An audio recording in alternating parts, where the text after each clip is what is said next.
Hey, everybody, thanks for checking in here on a Monday morning. And I'll say over the past several months, I've gotten a lot of inquiries from 49er fans asking about the possibility that the team could add Myles Garrett in an offseason trade. I never really considered it too much. I think my initial reaction would be, when it comes to salary cap, when it comes to the price that it would cost the 49ers to land him as far as draft pick compensation or players. And then also from the Cleveland Browns standpoint, why would they trade him? Um, but then you also look at the Browns and you go, they're not very good. They don't have a quarterback. Myles Garrett is 29 years old. By the time that the Browns get their quarterback and get just things solidified, will Myles Garrett be on the downward turn as far as his career goes?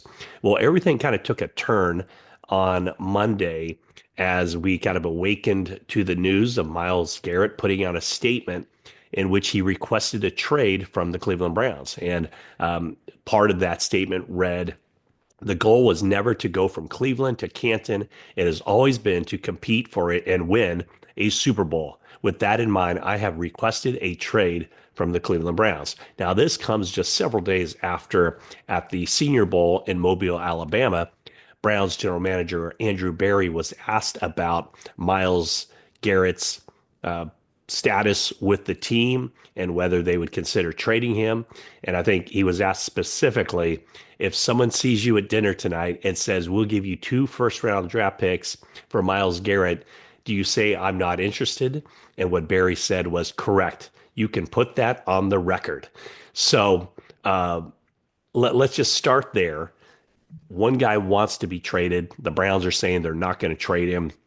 But now that Myles Garrett has gone public and wants to be traded, now I think, the Browns have to consider that, and maybe the most likely play is for them to go ahead and do that. So let's talk about the 49ers and how realistic that is for them to do this. And by the way, I apologize for my voice. I've been battling something for quite some time. And so the voice and everything else, not feeling real great. Also wanted to point out, you heard me talk about Canyon Club Brewery for the longest time as a sponsor here of my YouTube channel. Guess what? Canyon Club Brewery is now open at the Danville Livery as we tape this. They are opening on Monday night. Was that February 3rd? Yeah.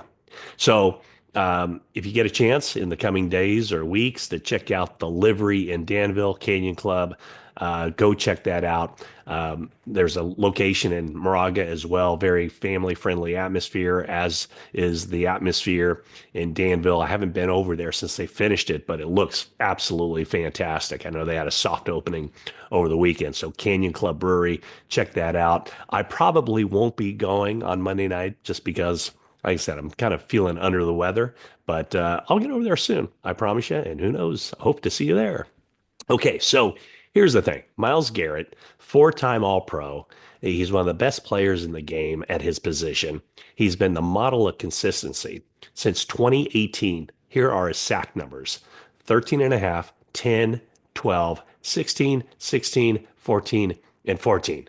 So, what would he bring to the 49ers? Obviously, he would bring a pass rush opposite of Nick Bosa that the 49ers have desperately needed for quite some time. And with Robert Saleh coming back, that would be a great little reward for Robert Saleh to be able to incorporate Myles Garrett into the 49ers defense.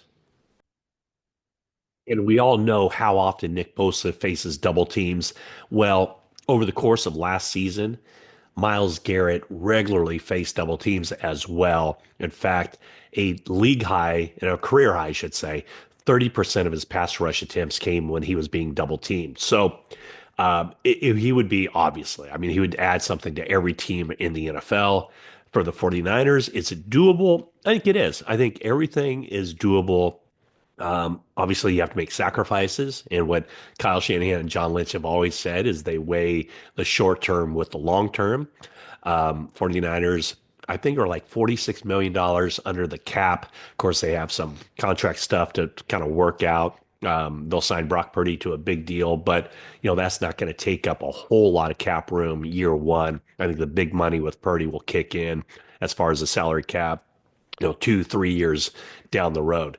So what Myles Garrett's contract is right now is he's scheduled to make a base salary this season of 1.255 million. And then the final year of his contract in 2026, 1.3 million. So his cap figures for the Browns right now, 19 million for this year, 20 million for next year. So again, is it doable?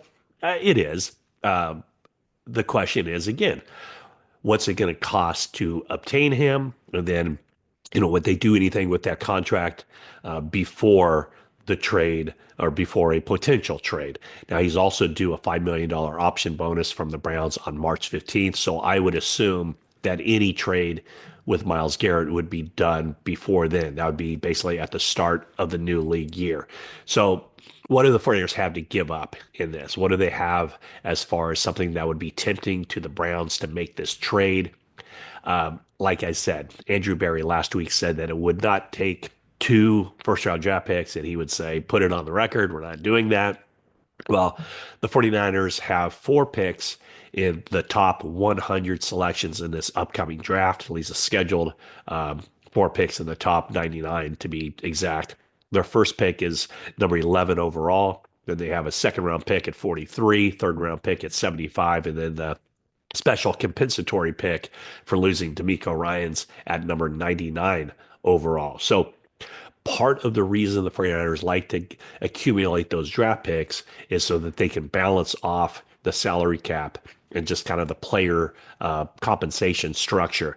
If you're going to have high priced players like Brock Purdy will be, like Christian McCaffrey, Trent Williams, Fred Warner, Nick Bosa, on and on and on. George Kittle, then you also need an influx of young guys coming in every year that can kind of balance that out. So you have the highly priced guys on one side being balanced out by the young players on rookie minimum contracts. So that's how the 49ers have tried to operate. But also, I think that what they've shown in the past is an ability and a willingness to be aggressive. So there's no question in my mind. No one's told me this, but there's no question that they will look into this and they'll figure out what they can get away with or what they are comfortable doing as far as landing him. But when you look at what they've done in the past, I don't think very few people, maybe George Kittle was the one guy who thought the 49ers could be trading for Christian McCaffrey. I don't think anybody thought that they'd be signing Javon Hargrave 2 years ago. They went out, and at the time, it was a big splash at the trading deadline to get Chase Young. So that's where the 49ers are. Well, that's what they've tried to do as far as getting guys that they feel can really help them. And I don't think there's any question that Myles Garrett can really help them. But the question for the Browns is if they're going to, kind of dig their heels in and just say, we're not trading you. And if they acquiesce and ultimately decide that they're going to put him on the market or listen to offers, which I think at this point they need to do, can the 49ers come up with the package that the Browns consider the best opportunity to, or the best package of compensation to land him? So, the Browns are under, I'm sure the Browns would love to send Myles Garrett to the NFC. But once again, I don't see the Browns as being a team that is even close to competing for anything. So, I don't know that they necessarily want to help Myles Garrett go to a team that could push him over the top and win that Super Bowl like he talked about. But also, the Browns might also feel like no harm, no foul. 49ers coming off a 6-11 season, a lot of work to be done. But certainly when you look at the needs of the 49ers heading into this offseason, the two lines are, a number one as far as that goes. And, they did a year ago, they went out and they got Leonard Floyd for $10 million a year for 2 years. They got Yetur Gross-Matos for $9 million a year over 2 years. But certainly Myles Garrett on a completely different level than those players as far as just the resume, what he brings to the table, and his ability to impact a game and be consistent. And just think of those two defensive ends getting after the quarterback. So absolutely, it'd be a huge play for the 49ers. A lot of times I kind of out of hand rule stuff out as far as I don't think that that's possible. I try to be very realistic. And while I would say that it's probably a long shot that the 49ers could pull that off and swing a trade for Myles Garrett, at this point, I'm not ruling it out because there are creative people in that organization who I'm sure will be talking about how things can work to make it beneficial for the 49ers, both in the short term and the long term. He is signed for 2 more years, 2025 and 2026. So those are my thoughts on Myles Garrett and the potential that he could come to the 49ers in a trade. The Browns don't seem willing to trade him, but at some point they might have to change their mind because he has made it quite clear he doesn't want to be with the Cleveland Browns. And now it'd be up to the 49ers to either determine that that's the way they want to go. And if they do, then it would be up to them to put together a package for the Cleveland Browns that is better than any other compensation that the Browns receive from anybody else. All right. Thanks so much for watching this video. Please subscribe, like, comment. I want to hear your thoughts on that. Myles Garrett to the 49ers, a possibility? We shall see. All right. Thanks so much for watching. And that's it for now.